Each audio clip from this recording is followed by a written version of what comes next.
Hey guys, mic check. Beautiful. Welcome back to our second last lecture. And yeah, today's lecture is going to be about reshaping social organization through DAOs. And I am Siddhant Satapathy, and with me are Daniel and Nazli, and we are super excited to be here and talk to you guys. So, Avi, do you want to go to announcements? Yeah, thank you, Siddhant. So today, if you saw my B-Course announcement, you know we're going over DAOs, like Siddhant just said.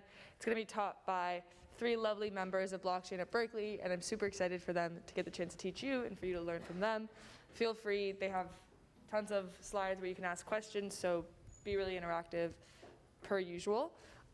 Announcements, final paper was posted under B-Course's announcements. It's also going to be posted, I can actually do that right now, under modules as well. It's going to be due the Friday after Thanksgiving break, but if you submit it the Wednesday of Thanksgiving break, you get 20 free points. So try to do it by Wednesday. I think Nate and I were talking about doing office hours that day, too, if you guys have any questions, and then we can also do it Thursday, maybe Tuesday. If that's something you're interested in, let us know so that we can do it. I don't think anyone came to our last office hours, but I'm happy we did it in case anyone wanted that to be the case. But yeah, we're happy to help out with the paper. It's been really interesting so far to see what you guys want to talk about. So keep up the good work. Demo day for the Berkeley Blockchain Accelerator is on Monday, 4 to 7:30. It's at Speaker Hall in Haas, which is in Chew Hall. It's all the way at the top. Just swing by. There's going to be plenty of free food. Nate and I will both be there. I think a lot of us will be there, actually. And if you check in with us, then you'll get extra credit. I think we're going to drop a quiz or two, or up to you what you want to drop. And it'll be really interesting. Like you're actually going to want to be there. And then last lecture of the entire semester is the Wednesday after Thanksgiving break. And we will have 2 special topics, I believe, that day. Do you guys know? There's a DeFi one. And NFTs? NFT one? I think that we're going to talk about DeFi again. People really want to keep talking about DeFi. That's what it is. And then scalability/NFTs, a lot of exciting topics in the blockchain space. And then next announcement is, this is Nate's collarbone right now. It's completely broken in 2. So that's why he's not with us tonight. He's getting surgery at 6 a.m. tomorrow morning. Everyone wish him luck. And with that, I will give it back to our speakers for tonight, and they'll go over DAOs. All right, beautiful. Thank you, Ava, and pray for Nate. All right, so what we're going to be going over today, the first thing is we are going to be talking about the motivation for DAOs. So, what are DAOs, why do we need them, and so on. After that, we'll touch a bit upon the technical background, look at how DAOs are actually implemented. Then we'll go over how it has been implemented in the past and, sort of the major controversies, sort of the major implementations that has happened. And then after that, we'll look at some current use cases of DAOs. So that should be really exciting, especially if you guys have heard of DAOs in the present space. So to start off, we will talk about the motivations for DAOs. Well, like most things crypto, it is very, very related to a lot of topical economic problems. And one could even make the argument that innovation in the crypto space is primarily driven by economic problems. So if you take a look at Bitcoin, for example, one of the primary motivations behind the development of Bitcoin was due to intermediaries such as governments and investment banks and so on, having an inordinate amount of control over the financial system. So this is why, Satoshi decided to develop this sort of peer-to-peer transaction system that bypassed these intermediaries. And yeah, this is exactly why the message on the Bitcoin Genesis block is about the British government's failure to sort of stimulate the economy. And this sort of standpoint, these economic problems have been a catalyst for blockchain development ever since. And this has also sort of led to DAOs. So before we get into the specifics of what DAOs are, and okay, primer, DAO stands for Decentralized Autonomous Organization, in case you did not know that. So probably something good to clear up. But the sort of motivation behind the development of these organizations is due to a problem called the principal agent problem. And if you guys have not heard of it, the principal agent problem is a sort of like conflict in priorities between what the community wants and what the elected representative of the community decides to do. So over here, there are plenty of examples of this in the real world. The first one, it should be exceptionally relevant to you guys in the current political landscape. The voters over here, they want responsible government. They want something like, free healthcare. Whereas the politician, who is supposed to be the representative of the voters, the representative of his or her or their community, they are motivated by different things. They may not necessarily be motivated by things like free healthcare for all. They may be motivated by lobbyist money. They may be motivated by like an unquenchable thirst for power, just like some people. So this is an example of the principal agent dilemma. So over here, the principal is the sort of voters. So these people have a common shared interest in having good governmental practices, such as free healthcare and so on, while the politician, who is supposed to be the nominated representative of the principals, well, they have a misaligned interest. So this sort of like fundamental disparity is something that economists in the past have tried to, figure out solutions to. And yeah, just another example of the same thing. Let's say you have a few investors. They're perhaps interested in, achieving long-term stability in their investments. So they pool together the money, they give it to a fund manager. However, the fund manager, they may be driven by things like, achieving short-term bonuses. Because honestly, if you're a fund manager, then you get paid the same whether you win money or lose money, right? So the incentive on you is to make money because then you get a bonus. So, and if you lose money by taking risks in order to with the goal to make money, then no harm done. So over here, there is a fundamental misalignment between what the people who invest their money in the fund want versus what the fund manager actually does. And this is sort of, one problem in economics that has been fairly persistent and honestly quite a thorn in a lot of like implementations in fields as various as government, finance, even medicine, for example. If you think about a patient and a doctor, the doctor may be motivated to prescribe a certain drug because, they're probably getting paid by a certain company to recommend their drugs. So this problem is very, very wide and it is vastly permeating. So yeah, so essentially, the principal agent problem arises when there is a conflict between the agent's private interests. So in this case, this would be, let's say, the politician's desire for power, or it can be the sort of like fund manager's desire for that monthly bonus, and the interests of the community. So this would reflect the voters' desire for a decent government policies. This would reflect the investors' desire for long-term stability. And the key insight in this sort of problem is, well, why do you think this problem arises? This problem arises because there is one person or one entity, which is the agent, who has all the decision-making power. So the agent can decide, okay, here is the community interest and here is my own private interest. The agent can decide to prioritize their own private interest over the community's interest. And this is sort of the crux of the principal agent problem. And honestly, does this remind you of centralization, sorry? Because over here, it's one person or one entity or one group of people with all the decision-making power. Okay, we talked a lot about the problem. So here are a couple of solutions, just intuitively. One, and this is what a lot of sort of like a political system or financial system have tried to do. They have tried to ensure that the agents are quote-unquote perfect, or they are perfect representatives of the community that nominated them. And this is, this is reflected by vetting politicians, making, their information transparent, revealing their bank account information, and so on. It's reflected by fiduciaries, who, if you don't know, it's essentially like a financial advisor, but they're legally obliged to provide the information that is best for you. And again, is this always successful? What do you guys think? are politicians always honest? Do politicians not have an unquenchable thirst for power? I'm guessing that silence is a no. So politicians do often act in ways that are against or that do not fully reflect the constituents' wills. So that's the first solution which has been tried in the real world, which hasn't really, solved this problem. The second solution, and this has been a hypothetical for a long time, is to take the decision-making power out of the hands of the one entity.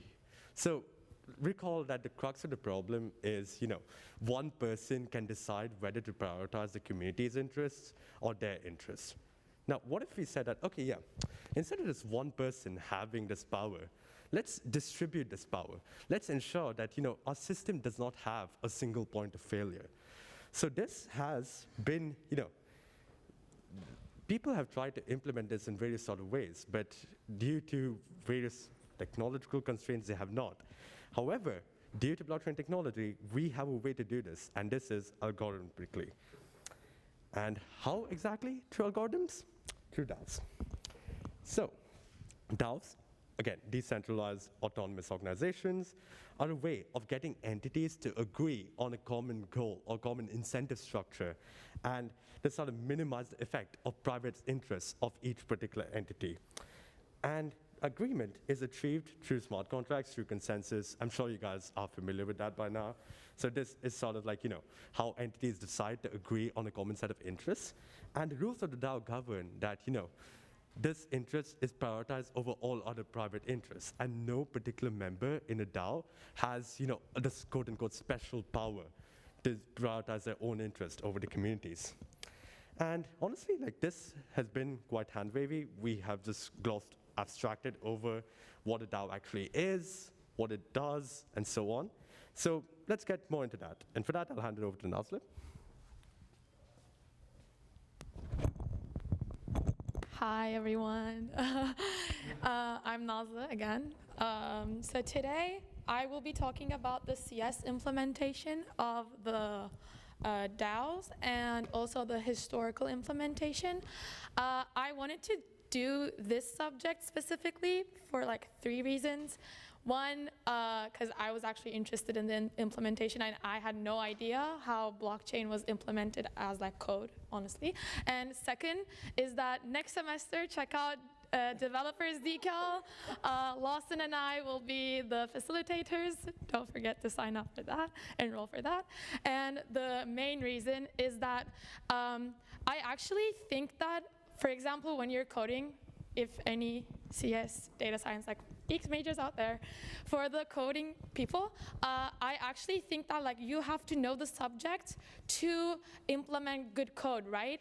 But at the same time, when you read about, let's say, blockchain, you miss out the very important details about while coding, you have to implement every single detail and every little, I don't know, we will see in the historical implementation what some bugs may be and what we should be careful about.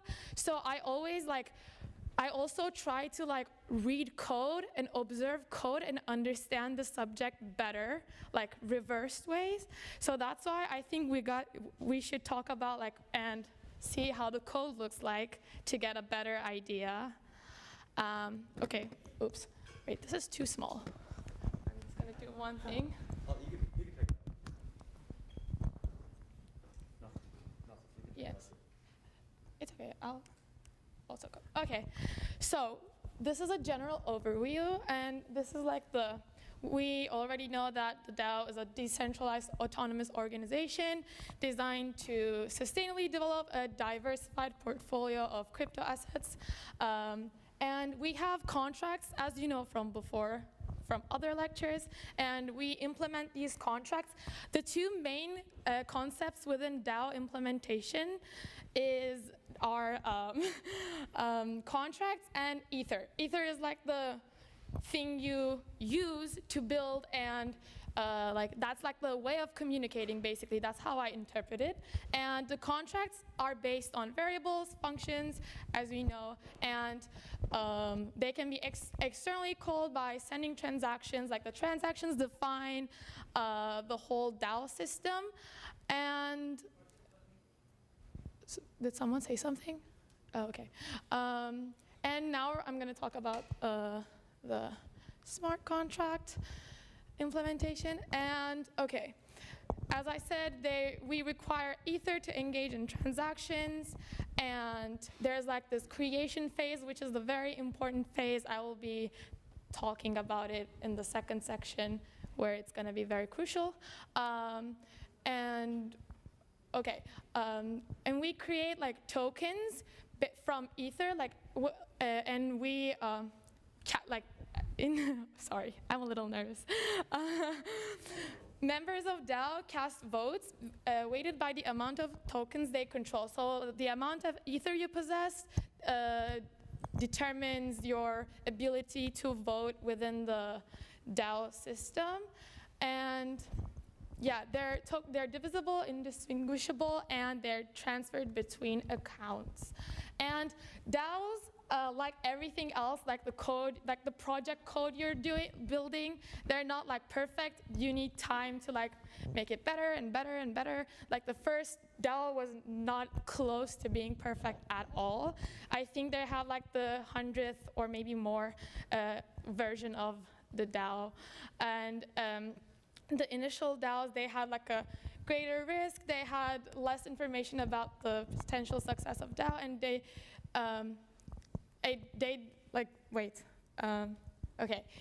they did not capture what contribution will lead to full fueling of the DAO. And also a little detail on the contracts. It's not even about like just creating the contract. It's so complex in a way that we need like helper contracts, where like this function called managed account. I'll be showing you a code. Wait, also I realized that I'm switching my slides but not yours, so I got you. Very sorry. Okay, so you can see, I'm not going to go into detail, but these are the variables within the code. And I think it's very essential to see that they're like very specific.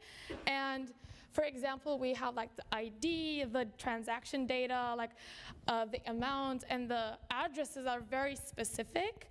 And there is this function called fallback function, for example, which will be very problematic in the next section.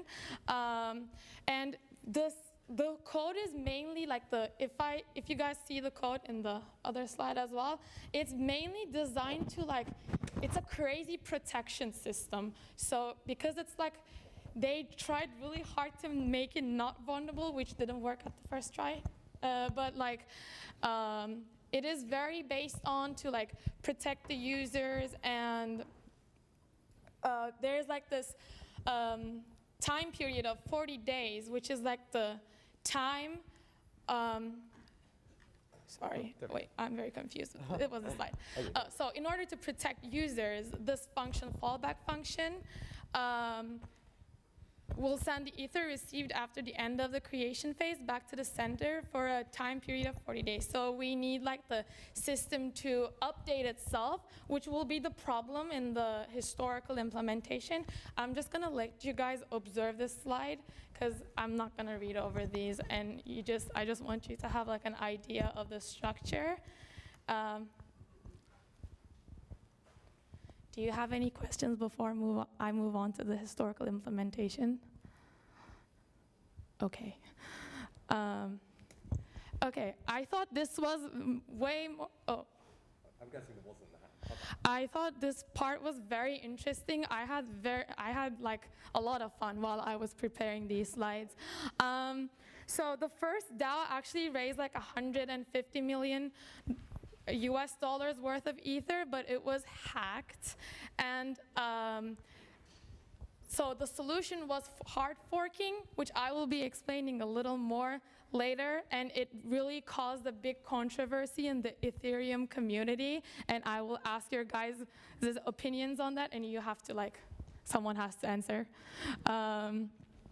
So it's like, basically, they exploited, it's very simple, like they exploited a very like silly mistake within the code, and it's the function split DAO, and it's a very important function, because imagine if you go to an ATM and let's say you have like $20 and you get like $20 cash, and again it says like $20 because it doesn't update your account, so you have an infinite amount of $20, which is like a lot of money at the end if you do it like recursively, which the dude did.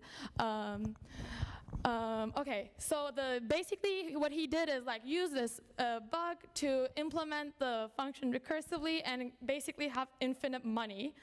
And also, you think like, I saw this and I'm like, okay, you think a guy who built the DAO system, or people who built the DAO, wouldn't do the same mistake as you did in like 61B project, or like the edge case you couldn't pass? Like, it's basically like that. Literally, if you swap these two lines, that's what the mistake was.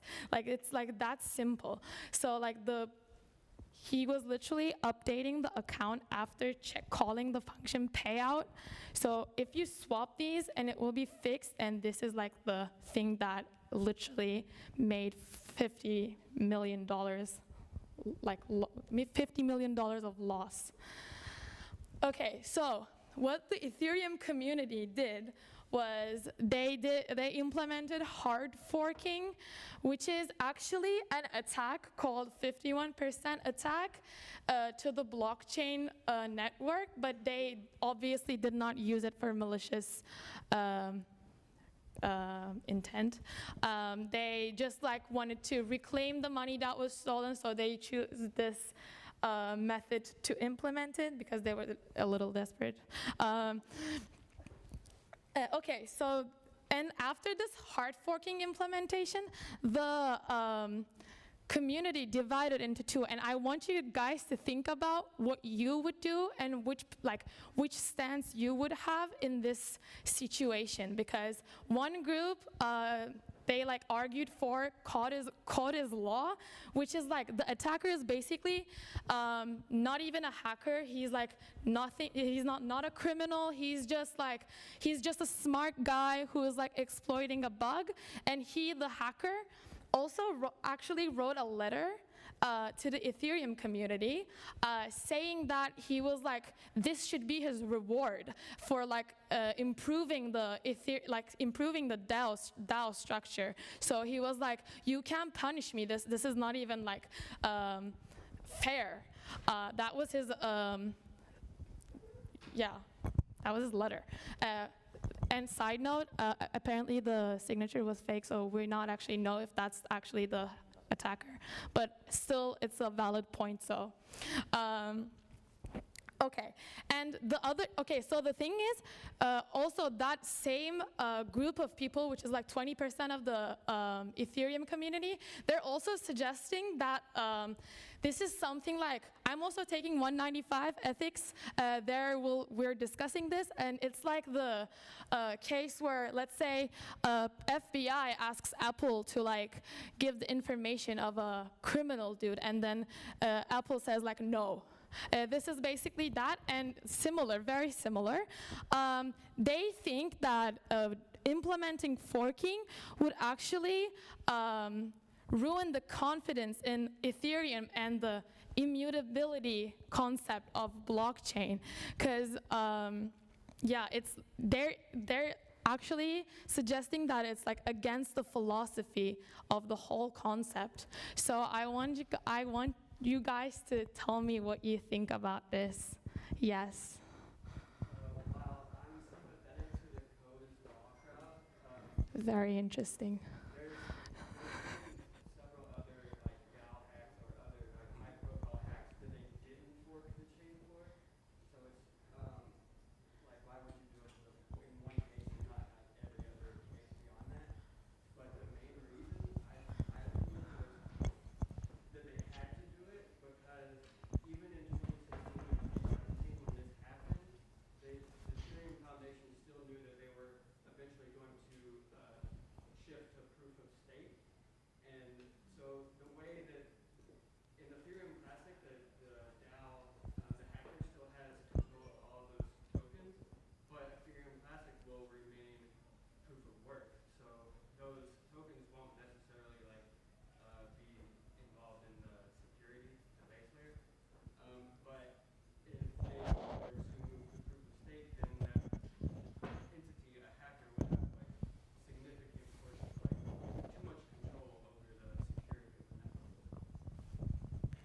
thank you for sharing.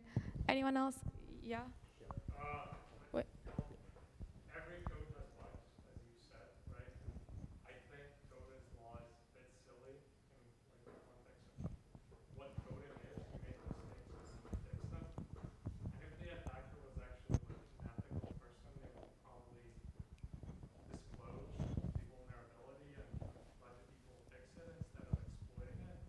Just as the laws need to be amended if they can be exploited and they're exploiting them. I think the second point is Yeah. Yeah, that's an excellent point. I wanted to, with that bug example, I wanted to bring up another example that happened recently. The DeFi protocol Compound had another similar, very small bug that caused millions of Compound tokens to be drained out of the system. And this was another example where it was literally two characters, like two if statements in which it was an equal sign or less than equal instead of less than or something like that. And because of that, all that money was able to be stolen by the people that abused that system, abused the exploit. And so that brings up a good point of, do we trust code as law if it's so easy, if it's so brittle? And I think, and so in response to that hack, or I guess exploit, the community decided for the most part to basically issue out airdrop tokens to people that lost money because of that. And so I guess we can see that while code as law is important, there's an opportunity to use governance to basically be able to mitigate some of those issues if the community at large can come together and agree to do that. So. Yeah, I think that was actually like a really good point about, sort of setting a iffy precedent for, future. If like I would establish a DAO tomorrow and my code was ridiculously bad and someone hacked me and took like $75 million, well, I can just point back and say that, okay, in 2016, the same thing happened, like give me back all my cash. So that there is a question about, is this setting a bad precedent? However, I guess like the way that I think about it is that, well, who agrees that the code is law? The community comes to a consensus that says that, okay, yeah, we all trust the code. We all trust that, if someone put it on there, they are okay with it without any changes. And it's sort of what you prioritize. Do you prioritize like, the community's sort of consensus that they reach, even if they reach a different consensus that, okay, yeah, the code was law, but now we realize the code was pretty bad. So we can like, revert back and make sure that, we can just pretend that this never happened. So I think like the overarching point is that DAOs are sort of governed by the community and whatever they choose is law rather than the code is law. And most of the time they just say that, okay, yeah, we'll just follow the code. But yeah, I think that was a great point, just for setting a dangerous precedent. And, I think we'll go more into that. I think you already did about yeah, I think we'll talk a bit more, but just want to point that out. Yeah. because the community is full of experts in coding or blockchain, or I really only a very small percent of the community can actually be trusted that they know how to play governance. So how can we say that if the community agrees on something that might be correct? Yeah, that is a great point. And I think to some extent that is sort of like a sacrifice that you do decide to make in order to maintain that sort of decentralized, entire sort of community involvement aspect over sort of the integrity of the code as such. So I think that is a conscious decision that each protocol needs to, decide that, okay, this is a way that we choose to do it. Or this is, we want to have more quote unquote code is law, or we want like only allow a selected group of people to make such protocols that we know will like make it pretty concrete or pretty bug free. And to add on to that, another great issue that needs to be found, a solution needs to be found for. And one idea is delegation, where people can delegate, instead of voting themselves, I think it's called liquid democracy, but basically, instead of voting yourself, you can delegate your voting power to someone else and have them vote on behalf of you. And anytime you want, you can take back that delegation, so they don't have that power forever or for any extended period of time. And so that way you can essentially say, okay, well, I'm interested in the maintenance of this protocol or having these decisions go through, but I may not be the most educated. So you give it to some expert, and then if as long as they kind of believe what you believe, they can vote on behalf of you. And this is, I think, an improvement on what we have today with representatives, because with representatives, you vote and then you're stuck with whatever they say for 6 years or whatever it may be. Here, you have that liquid aspect of that democracy where it can change rapidly. And so that's one, I guess, proposed alternative. And a lot of, for example, Blockchain at Berkeley is delegated, I think 50,000 tokens and various different protocols to do voting, and that's how we do it. So, yeah. Yeah, and thanks, Arnold. That's great. And How long does it take to figure out the code that's exploited? Because I was like, if I was the attacker, I'd just dump it as soon as possible, anything that I exploited. So even if it was reverted or something, I still came out ahead. It didn't matter that it was like rolled back or something. You got I something? didn't hear the question. Yeah, I didn't hear the first part. Do you mind repeating that? How long does it take to like figure out something was exploited? Because if I was like the attacker, I'd immediately get rid of whatever I exploited in case it was fixed or something. I think after 6 days, they realized that the Ethereum on the blockchain was draining. And then they after 6 days, I'm not exactly sure, but I think that's the time period. Was that the question? Yeah, that's like the first part, but it's also like if you figure out an exploit and you get like a lot of Ethereum, wouldn't you want to just immediately trade it and get something else? Because then if they roll back, it doesn't affect you as much. So like if the rollback doesn't really affect the attacker if he's smart. I'm a little I mean, yeah, I think, yeah, you can probably cash out the Ethereum into different other protocols so that the entire Ethereum rollback would not, affect you. And you could still get some funds away.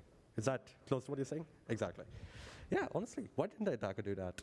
I think he was unable to do that for some reason. Yeah, I think he was unable to do that.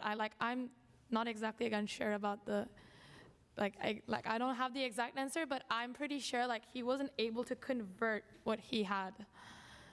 Yeah. Especially early on, there's not that much volume in exchanges, so he would have to have been able to sell off 50 million. If he tries to do that, even if he could, that would decrease the price of Ethereum. It's difficult, basically. But I mean, on a smaller scale, yeah, you could do that, and that would, for the most part, save you. So. Yeah, can I just say how much I love that we are just learning how to become better attackers? It's beautiful. Yeah, but yeah, I guess we can move on. In that case, are there any more questions, comments, anything of that sort? Seeing none, I guess we can move on. Daniel? Okay. You can step over here. All right, so next up, we'll be talking about some use cases, some basically DAOs in the wild, current implementations, or current projects that are decentralized autonomous organizations. So what I want to emphasize across these 4 examples that we're going to be covering in the next four sections is just that the beauty of DAOs is our ability to use them to rethink how we organize, how we do human organization, and how we do incentivization. Right now, a lot of the times, the financial incentives for doing something are misaligned with what's quote unquote good. So you'll have a lot of times where you'll be doing something that's is bad, but at least is making you money. And with DAOs, there's an opportunity to change that and basically be able to recreate these incentive models to push us towards doing the good things in a way that rewards everyone. Yeah. Just before we move on to the next slide, I'm just curious as to how many of you guys have heard about these DAOs that we're going to talk about, or any DAOs in general. So if anyone wants to speak to that, yeah, we could go there. Just out of these, I've actually used Ethereum to open a grant for my own DAO, actually. But I'm just uncoded in several, and actually work for Aragon Network. That's cool. I saw a few more hands up. So does anyone else have any experiences that they'd like to share with DAOs in general? Anything that they are particularly involved in or have heard about? Mo, I know you'll raise your hand up. Go for it. Oh yeah, I was just gonna say, City DAO is fairly really new, right? It is extremely new. Fairly recent. Yes. My friend was a co-founder for City DAO. Your friend was a co-founder. That is super cool.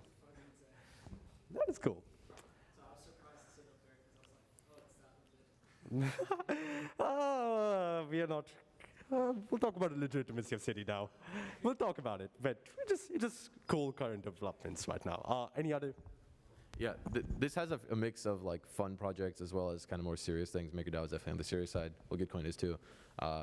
City is like just an example to kind of get your creativity going, I think, as well. So, Yeah. I mean, Wyoming. Yes, Wyoming. Anyone else want to share any experiences with DAOs that they are involved in or they've heard of? It could be this, it could be anything else. Mm-hmm. Oh, that's cool. Yeah, we'll go into that. Climateal. Yeah. All right, perfect. I guess, Daniel, take it away. Sure. Thanks, Siddhant. Okay, so let's get started first up with MakerDAO. So we mentioned MakerDAO in a previous lecture, I believe, but basically the key product of the MakerDAO system in general is the DAI stablecoin. So first of all, DAI is a stablecoin that is collateral based. There are different types of stablecoins. Some of them are reserve backed, some of them are algorithmic. In this case, there's actual Ethereum and other types of tokens, well, Ethereum tokens, that are guaranteeing the value of DAI. And also is decentralized, meaning no one controls the issuance of DAI. This is starkly different from something like USDT, where there's a central authority that's basically controlling and making sure the price of the stablecoin is stable. So in this case, it's decentralized and no one owns the issuance of DAI. So to ensure the price of DAI is stable, also over-collateralization is needed. This means, basically that means that the value of the collateral that you put into the system needs to be more than the actual value of DAI that you're borrowing when you get DAI. This allows for, obviously, price fluctuations to happen before the collateral must be liquidated to cover the price of the DAI to keep the value stable.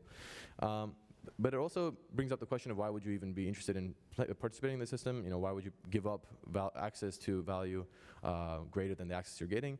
And the idea is basically it allows you to put in a riskier asset and receive a stable asset in return. And so that difference of the value they put in is giving you at least the knowledge that your asset that you're receiving is stable. And that lets you do a lot of things. So DAI, because of that, DAI has become one of the most integral pieces of DeFi. It's so far 6.47 billion DAI have been minted. So that's $6.47 billion of value being flowing around in DeFi thanks to this protocol.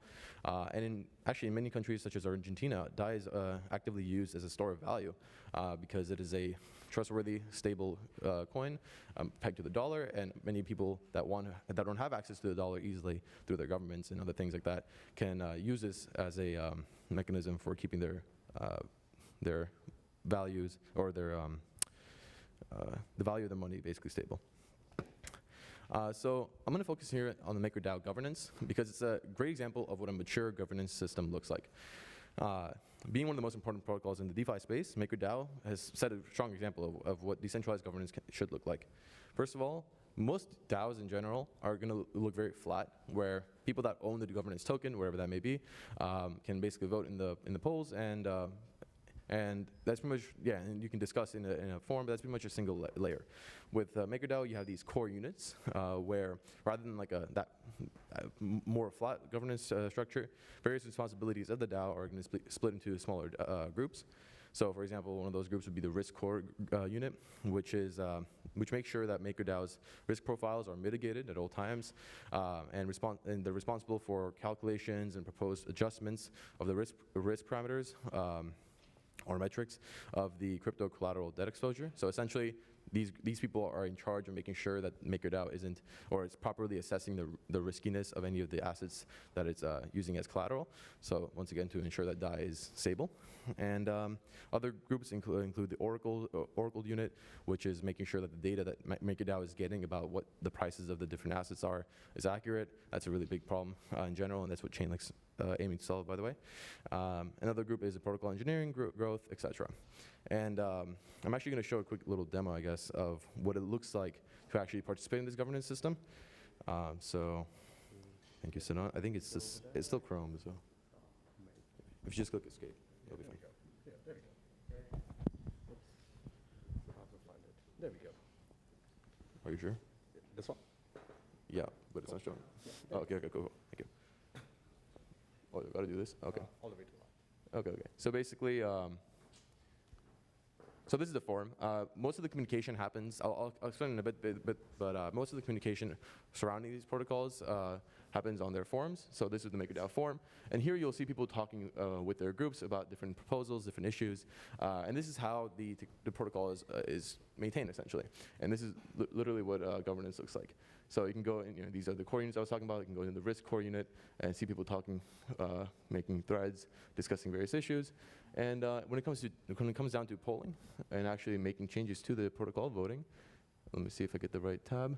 Yeah, this is what that would look like. So this is a front end for obviously the smart contracts that are actually running this. But you can see the active polls, poll types, and once again, you'll see the different types of groups here. So for example, the Oracle group. We can click this. There are two polls listed under this, and you can click to see the voting breakdown. And here was a sweeping vote, evidently, but other votes you'll see. Here, I'm going to show a good example of that, actually. Let's see.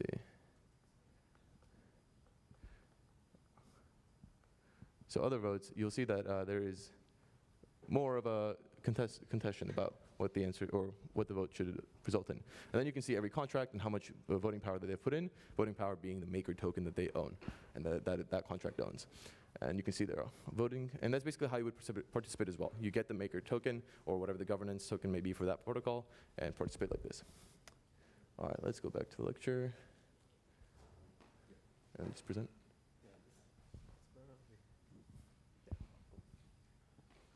Oh, can I get the thing? If possible.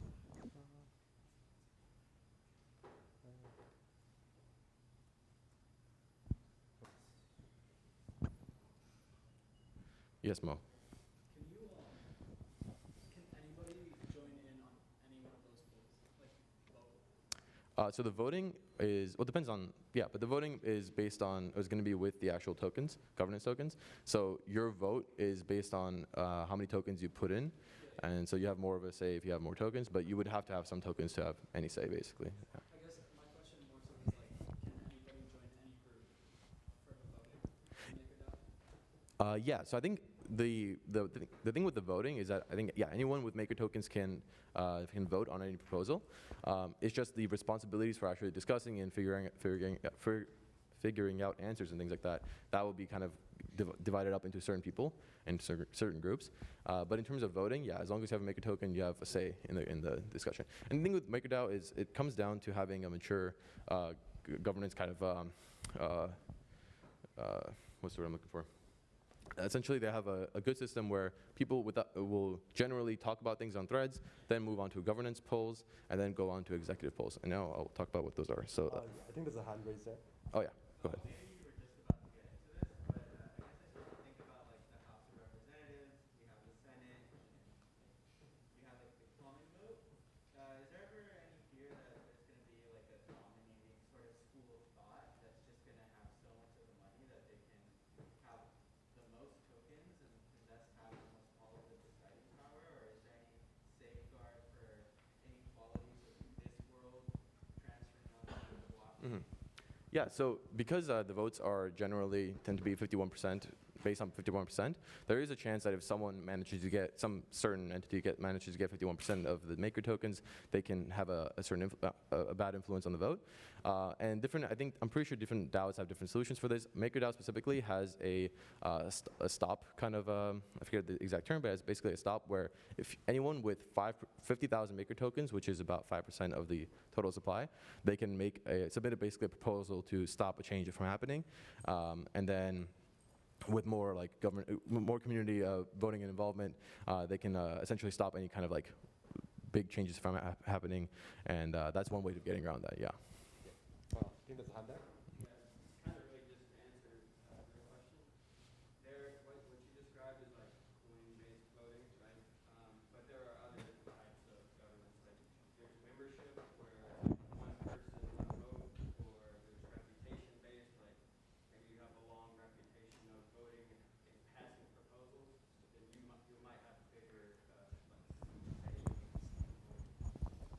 Yeah, honestly, that is a great point, and this is also something that we'll discuss. Well, actually, we're going to talk about CityDAO because they have a pretty innovative solution to sort of like the one person, one vote thing. It is still very new, so it's still a work in progress, but it's essentially called Proof of Humanity. It's sort of ensures that one person has one vote, no matter how many tokens they control.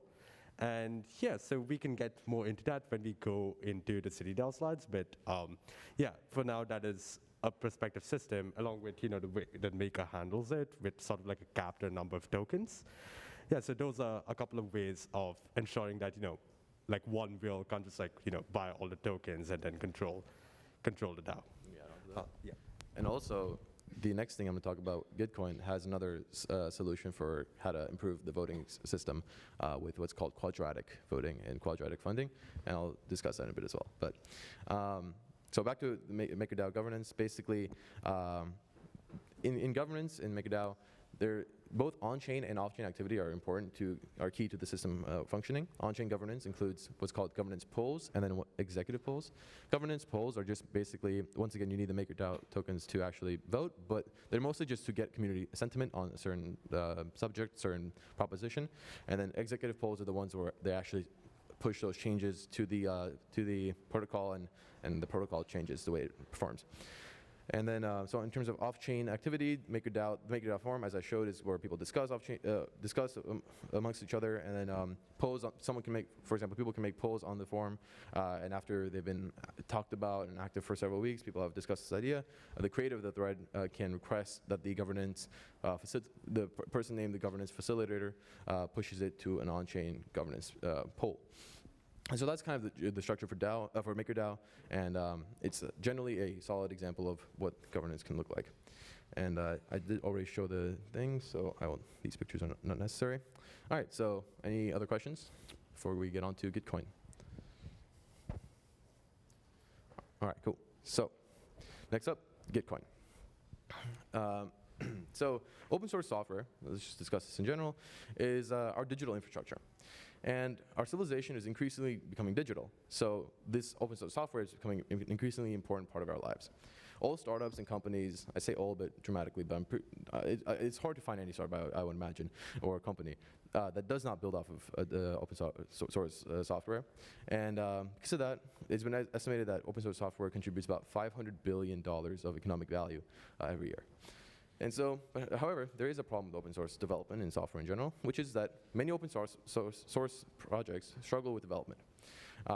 They are developers that work on these open source projects on GitHub or whatever are often unreliable because they're not really tied into, they're not like an employee of the company, they're not tied in. Many tasks get ignored if someone doesn't really want to work on that. And in general, it's hard to secure and receive payments for doing open source work because, again, it's not like a company where you get a paycheck. And the general name of the issue that comes with the issue I'm describing here is the incentive alignment problem. So in this case, the incentive alignment revolves around public goods and who's going to fund these public goods. So to delve into this problem a little bit, let's define public infrastructure as being technology where the total benefit generated by the technology to the community is greater than the individualized benefit to any particular entity. So basically, it may cost some amount of money to create this project, public infrastructure, et cetera. And the benefit that it gives to everyone, basically summed up, is greater than the cost of doing the project, but the benefit to any individual actor is less than the cost. So essentially, no one really wants to pay for doing this project, but everyone would benefit from doing it in a large amount. And so this is where the incentive alignment problem is. So it means that basically the cost for any one entity to invest in developing the infrastructure is disproportionate to the benefit accrued by it. And because of that, a lot of infrastructure is not built at all. And I'm sure all of you guys know how annoyingly slow Ethereum 2.0 rollout has been. And in part is because of this issue, because it takes a lot of money. Everyone would benefit from Ethereum 2.0 coming out, but the few major stakeholders that are directly involved with funding and development, well, there's a few of them. And so their benefit from Ethereum 2.0 is less than their cost that they would have to give up. And so that's why it's been a slow rollout. So Gitcoin is, or we can see how we can use DAOs to change this incentive model and basically try to encourage and create more incentives to funding these open source projects. And so we're seeing how Gitcoin uses the DAO structure to pool funds and vote on fund allocation where giving stakeholders the ability to more effectively coordinate and share costs. And what this results in is basically a greater overall ecosystem benefit. So as I mentioned, funding a project may be too expensive to make sense for an individual, but if everyone chips in, everyone can get more benefit than the cost. So the question is, all right, how do we decide what projects deserve more funding and which ones deserve less? And so this is this problem is what Gitcoin acts as a solution to. Gitcoin is a mechanism to solve the issue of funding and building open source projects. The website talks about how they're essentially a platform for coders and developers to get paid for working on open source software. And so the main mechanism for how they have fixed this issue of figuring out where funding goes is what they call quadratic funding. This is so yeah, the core of the problem is the fact that we don't know how to properly fund projects or choosing what needs to be funded, what people want to have funded. And so in many cases, the community at large may want a certain project really badly, but they don't have the money to support it, essentially, to actually give the funding to it, while another, like whale, a rich investor may really want some other project that no one else cares about, and so and they'll be able to fund it completely and have it done while leaving the thing that everyone wants ignored. And so this is where quadratic funding helps break this issue of how to essentially choose things. And so at the base of it is this mathematical model, which is the optimal way of funding public goods. And it looks scary, but essentially all it is CI is going to be the cost or the money that any particular community member donates to a certain project. And so the way we figure out what amount of money to match their donation with is going to be by taking the square root of every single person's individual donation, summing that, and taking the square of that. And what this is, I'm going to show what that means. And basically what this does is avoids the tragedy of the commons issue where everyone might put in a little bit of money into each project and no project ends up getting enough money, whereas it would have been better for everyone to pull their money and put it in one project, and at least one project would have gone done. And it solves that by making it so that basically one person's contribution, let's say Alice, her contribution now is not only value to herself, but it's also value to everyone else that contributed to that project already. So it makes people be more, it helps people coordinate their funding or their choices. And so this is an example from the Gitcoin website where there's a little calculator, you can play around with funding. So let's say we have two projects, Grant 1 and Grant 2. Grant 1 has some rich investor donate $1,000 to it. And that's the only person that cares about this project and the only person that puts money into it. Grant 2, let's say we have 10 people, like the large amount of the community. 10 people all really care about this project, but they only have $10 to send to it. So 10 people send $10, and the total funded amount becomes $100. Obviously, this is 10 times less than the rich investor guy, but there's also 10 times more people that are actually interested in this project getting done. So what is the matching amount that Gitcoin ends up giving based on quadratic funding? It's $1,000 to both, which is obviously different than one-to-one matching we might think. One is getting 10 times more of the funding. So how does that work? Well, if we go back to our formula, which is up there, $1,000 squared is going to be 31 point something. Square that again, you get back to 1,000, and that's how much they get funded. They get matched. Meanwhile, Grant 2, $10 squared is 3 point something. 10 of those is going to get us back to 31. Square that, you get 1,000. So even though there's 10 times less funding, because there's 10 people putting that funding in there, that ends up giving them the same weight as this one rich person. And this is essentially how Gitcoin functions and how Gitcoin is able to choose or how to distribute its funding.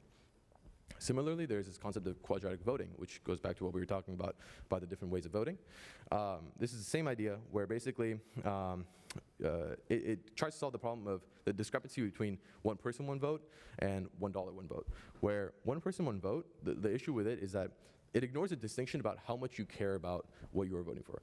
You'll see this in politics especially. So one person might really care about something, but they get one vote.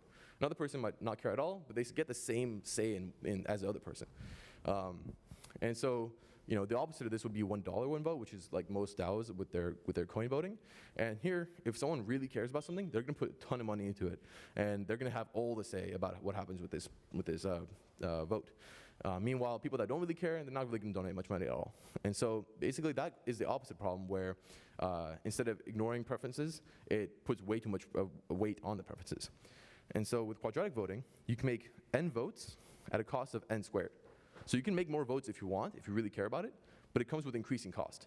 And so if we kind of plot these out a little bit, with $1 one vote, if you care a lot, you're gonna have a ton of influence on the vote with that straight line. With one person, one vote, no matter how much you care, you have the same influence. With quadratic voting, you can have kind of a linear progression. If you care a lot more, you can have a lot more influence. But if you care very little, you can have very little influence, and it's more of an even progression. And so Gitcoin is planning on implementing this as their way of voting. It's on their roadmap, and as they become a fully decentralized DAO. And in general, it's bringing up a point that with DAOs and crypto and blockchain, we're able to explore these different models of how we can govern ourselves and how we can essentially redesign the society at large to have better systems for solving all sorts of problems and just living our lives in general. And and currently, I wanted to bring up what DAOs kind of look like in general, which is going to be Gitcoin's governance model is the same as Compound and many other things where in order to make a vote, you have to have at least 1% of Gitcoin tokens, so not everyone people can't spam votes essentially if they're not part of the system. And in order for a vote to pass, 2.5% of the total of the total supply of tokens needs to be in that vote. And that basically ensures that votes aren't passed without anyone really noticing or caring. And then lastly, 51% must be towards that winning decision of the votes, must be towards in favor of the winning decision. And so hopefully we'll see Gitcoin transitioning to quadratic voting soon.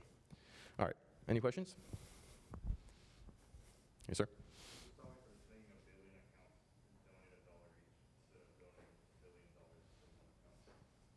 It's a fair point. You could definitely do that. I guess it's just a matter of like hassle. You could do that, and there's many other, like you can make the same argument for I guess like current day politics where a lot of times politicians will want to show that they have like a grassroots movement, and they'll like basically have they'll donate a large amount with small payments. So yeah, that is one attack vector, and I guess there isn't much of a solution to that much of a solution unless you're talking about something preventing people from making counts, but yeah. Mm-hmm.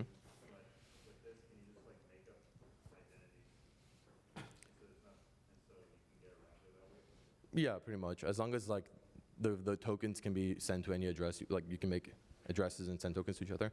That is one way of getting around it. Yeah. Do you have a question? Mm-hmm.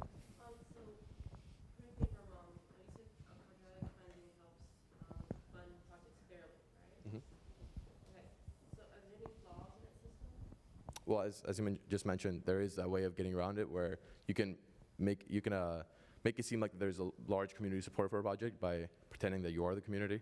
So that would probably be, I'm not sure what the answer to that would be, but that is definitely one vulnerability, yeah. Okay, any others? All right, so lastly for me, I'll be talking about Climateal, which is, I think, one of the beautiful examples of what we can do, what things we can do by changing our financial incentives to be aligned with what we consider good and the good we want to do in the world. So Climateal is focused on aligning the financial incentives to accelerate climate action, or preventing climate change, essentially. So from the website, Climateal's goal is to accelerate the price appreciation of carbon assets, carbon credits. And basically a high price of carbon forces companies and economies to adapt more quickly to the realities of climate change, and makes low carbon technologies and carbon removal projects more profitable. So how? So this involves carbon credits, which is not a DAO or not a blockchain related concept, but to understand Climateal, we should talk about this real quick. Basically, a carbon credit is any kind of a kind of permit that represents 1 ton of carbon dioxide removed from the atmosphere. So different parties, different organizations will vet the actions of other companies, and essentially, if you plant a certain number of trees or use something that removes carbon from the atmosphere, you can get what's called a carbon credit, and then you as a company or a person can sell that carbon credit to other people. And so companies like and nonprofits may generate carbon credits by doing work such as planting trees or reducing emissions in some way. And but then carbon credits can be purchased by other companies to make up for the carbon dioxide that they produce. So a lot of companies will say nowadays that we want to become carbon neutral. And often what they'll do is instead of changing what they do, they'll instead just go and buy carbon credits proportional to how much they are producing, and that way they're clean. But in reality, they're still doing damage to the environment. And so as governance and public pressures industries to limit their emissions, many companies have turned to this instead of fixing what the problems are. So Climateal aims to basically force companies to actually adapt to the realities of the world. And it does this by using a treasury at the center of its DAO. And so what happens is every climate token is backed by 1 ton of verified tokenized carbon reduction, so 1 carbon credit essentially. And what happens is these carbon credits end up getting locked up in their treasury. People can essentially sell their carbon credits for 1 climate. So it's equivalent for them, but these carbon credits are now leaving the market and entering the climate treasury. And that happens with this process called bonding, where that transaction is made. And then climate token holders can stake Clima, which will give them compounding interest. So that, by holding climate tokens, which inherently keeps the carbon credits in the treasury, by holding climate tokens, they are getting rewards. They're getting that interest, and at the same time, it is causing the price of carbon credits to increase because carbon credits leaving the marketplace, supply demand, the price is going to go up for the carbon credits. And so staking encourages, and there's more game theory behind this, I'm cutting it a little bit short. Staking encourages long-term holding of Clima and causes them to basically benefit from the price of carbon going up. And essentially, by increasing, the reason we want the price of carbon to go up is that actors that produce carbon and want to buy credits to make up for the fact that they're producing carbon, they are punished because now they have to spend even more money to undo their bad effects, quote unquote. While companies such as those tree planting nonprofits, they're the ones that are actually producing carbon credits and doing good. They're able to sell the carbon credits for more money now, and that is helping them do whatever their mission is, and basically giving them incentive, a financial incentive to do good. And yeah, that is a fascinating example of how climate is essentially forcing the change in the world and in companies and the marketplace with this simple kind of crypto-based hack or trick. And if anyone has noticed, this is actually the same code as Olympus DAO. If anyone is familiar with that, or Wonderland, it is literally the same game theoretical concepts, but instead at the base of it, instead of some other crypto or DAI or whatever, it is these carbon credits. And so, yeah, any questions about this? Yes, sir? What are the credits used, like these DAOs that you get, are they used for governing? The climate tokens? Yeah. So the climate token is basically a token that you're going to get that you're encouraged to hold. You want to basically, I mean, there's value to it, so you could sell it to someone else and make money. But the idea is if you hold it and you stake it, you can get interest. And that interest is, in the form of more climate tokens. And you can sell that profit, basically, and make money that way. But the idea is, by setting up the game theory the way it does, if more people hold the token and stake it, and people keep selling or buying bonds, that'll continuously cause the price of the token and the carbon credits to go up. And yeah, money go up or something like that. So, and that'll, do good in the world. Okay, looks like no more questions. I'll pass it off to Siddhant to talk about CityDAO, and yeah. Well, this is going to be fun. All right, so we are on to CityDAO, and well, just out of curiosity, how many of you guys have heard about CityDAO? So show of hands. Well, quite a few of you. And does anyone have any strong opinions for or against CityDAO? Okay, that's good. Get to suspend judgment. And also, can we just take a moment to appreciate how Wyoming is a literal square? How is that even possible? Honestly. But yeah, the reason we are focusing on Wyoming is because in April 2021, so earlier this year, Wyoming actually passed a bill that recognized DAOs as LLCs, as limited liability corporations. And this means that DAOs could hold land, they had various rights, and they could do a lot of things that quote-unquote companies in the real world could do. And CityDAO sort of capitalized on this ruling. And the aim of CityDAO is to buy land and to build an entire city on the blockchain. And the way that it does that is that, CityDAO, the entity, the DAO itself, purchases the land. And the DAO owns it collectively. And after it purchases the land, the current way that it does it is that it sells quote-unquote parcels of the land to citizens. And citizens are essentially people who have purchased the CityDAO NFT.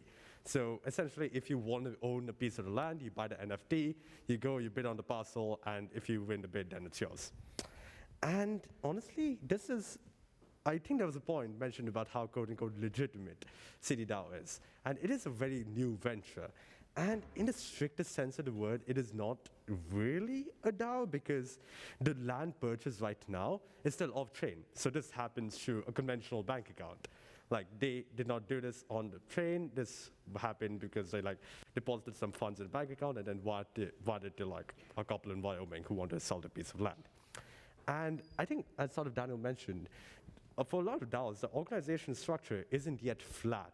So what this means is that there are still several subcommittees, or the way that CityDAO calls them, the task forces, that are concerned with various aspects of various governance policies and so on. So there are still groups of people or groups of entities with more power over certain things than other. So the organizational structure isn't completely flat. However, the reason that we're focusing on CityDAO in particular is, although it hasn't done too much tangible yet, it is a great example of how DAOs can form new ways of rethinking how we organize ourselves around real-world assets. So yeah, honestly, over here, this is again the question of legitimacy. Is CityDAO the new Ethereum? I don't know. Again, what this goes to show is that we can actually own real-world assets on the blockchain, and we can do so in a decentralized manner. And this also, I think there was a question earlier on about how you prevent whales from just purchasing a bunch of tokens, governance tokens, and then just taking over the DAO. So CityDAO has a pretty innovative way of thinking about this question. It introduces a format known as proof of humanity. It's essentially one person, one vote with some Turing tests inside. And again, what this does is that it is designed to prevent whales from taking over the DAO and prevents that sort of single decision point that leads to the principal agent problem that we've seen before. And again, Vitalik invested in it, so probably worth something, who knows? We'll need to keep an eye out for that. However, this is what I really want to talk about when we sort of talk about CityDAO, is that what CityDAO opens up for us and what DAOs in general open up for us is a way to have a fully accessible and a fully all-encompassing democracy. And this sort of goes back to the foundational concepts of democracy because, well, democracy originated in ancient Greece.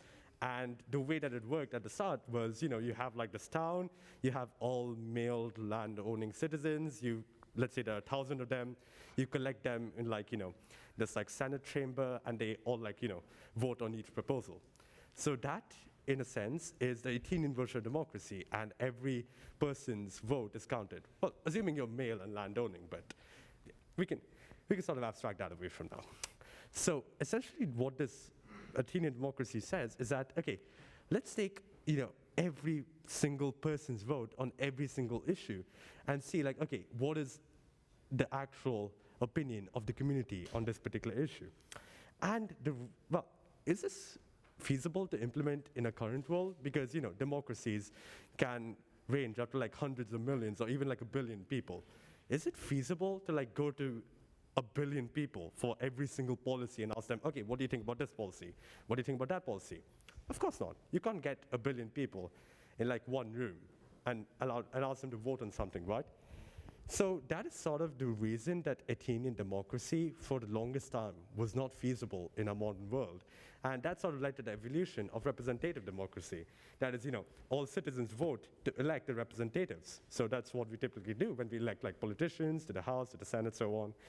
And then they, quote unquote, allegedly vote on our behalves. So again, this opens up the route to the principal agent problem, because now we are trusting some other person to vote according to like what we believe. And that sort of trust is often compromised by people or politicians who just, decide to sacrifice their morals and go chasing the dollars.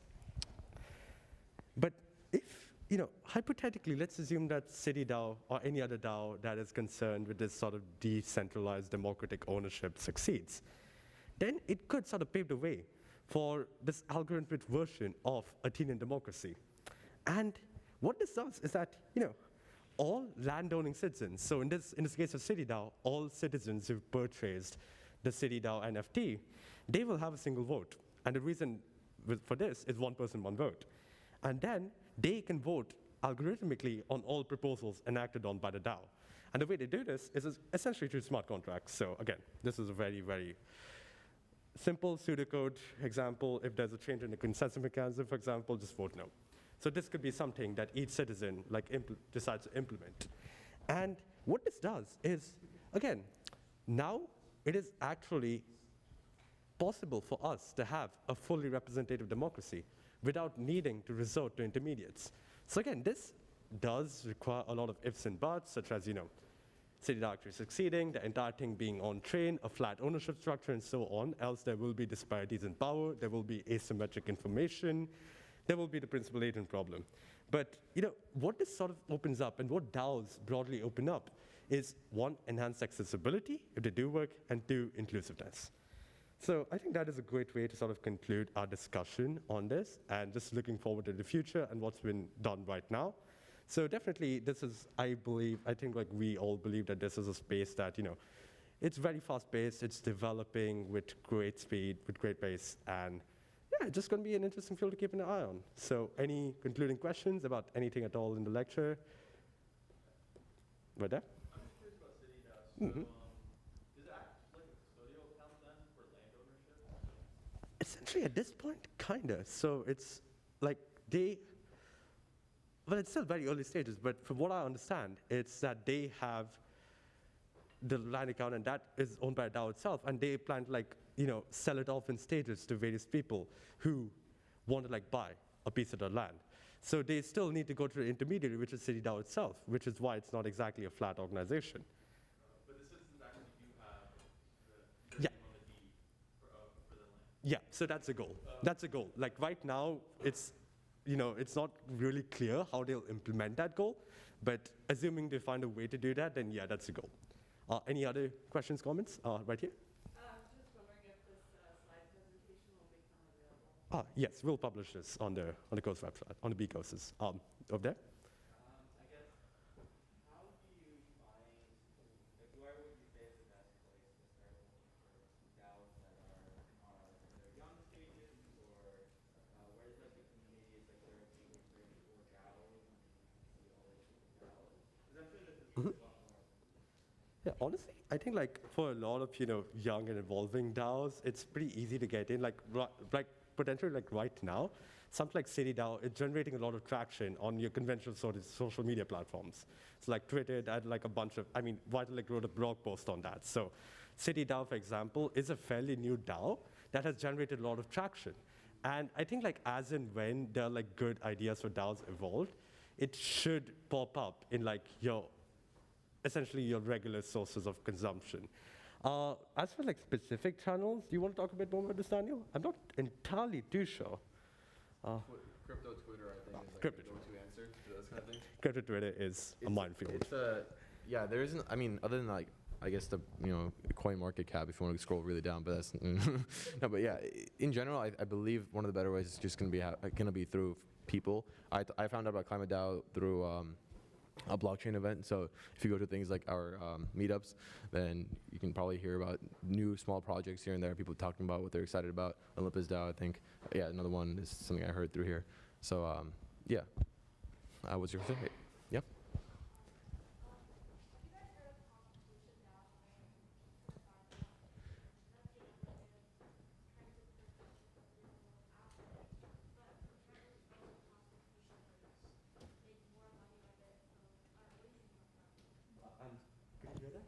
She was asking about Constitution DAO. I literally read an article about Constitution, or I saw a headline of an article about Constitution DAO as I was working on my slides, but I don't actually know what it is and what they're aiming to do. That's actually super cool, honestly, because I have like sort of read around it, but if you were to ask me what exactly they do or what exactly their purpose is, I'm not too sure. So definitely, honestly, it's a very, very quickly growing space, and honestly, I'd love to hear about that. Yeah, over here. The Constitution DAO, I think they were just buying a copy of the US Constitution. Is that literally? Wait. There's another DAO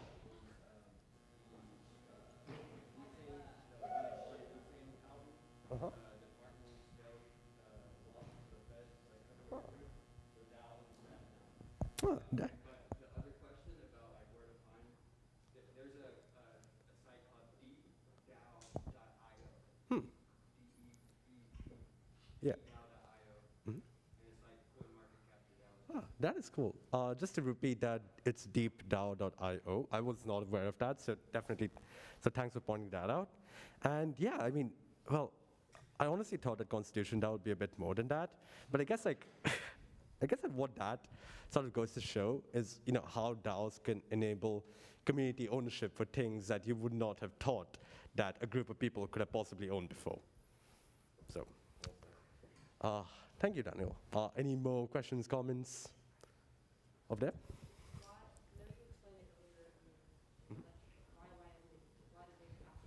Honestly, your guess is as good as mine. I think, why Wyoming? I think it's just a state where a lot of progressive stuff ends up happening because there's no one living there. So they just try to do things to incentivize people to come. Like I think women's like the first state to approve women's voting rights was Wyoming, if I'm not wrong. So it's just yeah. Well, there's plenty of empty land as well. I think it's because it's a square. Those all these. So what do you foresee in the future? Sorry? What do you foresee in the future? Honestly, right now, there are a couple of like technical challenges that they are still working on because, well, one of the, I'd say the most sort of like pressing technical issue is how like, the actual land purchasing occurs off-chain. So that still requires a degree of trust in the people who are actually doing the purchasing, right? Because you need to verify that they actually have the contracts, they actually have everything. So with greater adoption of like crypto in general, I think people will be more, sort of, well, less averse to, just being paid in like ETH, for example. So that, if that process becomes on-chain, then, people can sort of say that, okay, yeah, we can verify that this piece of land actually belongs to us. So that sort of eliminates trust involved. However, it's not really clear when that will happen. So the sort of legitimacy of City DAO is sort of reliant on that in the first place. And secondly, I would say that, since City DAO is fairly new, they need to get like a lot of infrastructure in place. There's an imbalance of power. So some people are like taking the lead on this. Some people have like, there are a lot of people who just joined. So there is not in the structure for DAO, it's more like a typical corporation right now. So there are like quote unquote heads of certain departments. And there are like people who like contribute under them. So in terms of like a flat structure, that's not really there. It's more hierarchical. And that's really not what a DAO is supposed to be. So I'd say like those are the two main challenges I see City DAO that has to deal with, but I think the concept in general is something that's interesting and something that, if it succeeds, could possibly pave the way. Perfect. Any more questions, comments, jokes, roasts, criticisms? No criticisms? All right, you want to take over?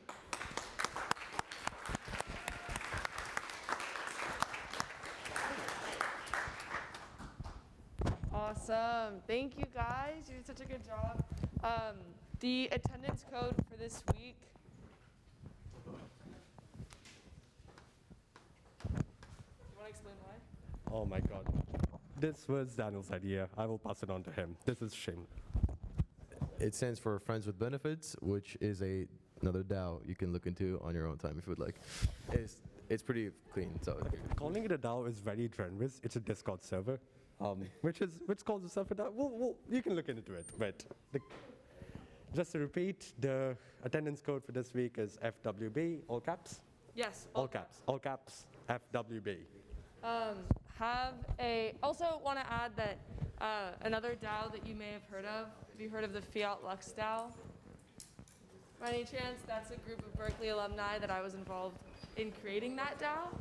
Fiat Lux. We bid on the Berkeley Nobel Prize NFT. So we have that. So, sorry? Sorry, we own the Nobel Prize NFT. It's Fiat Lux DAO. Yeah, so that's something cool. All right, have a good Thanksgiving break, everyone.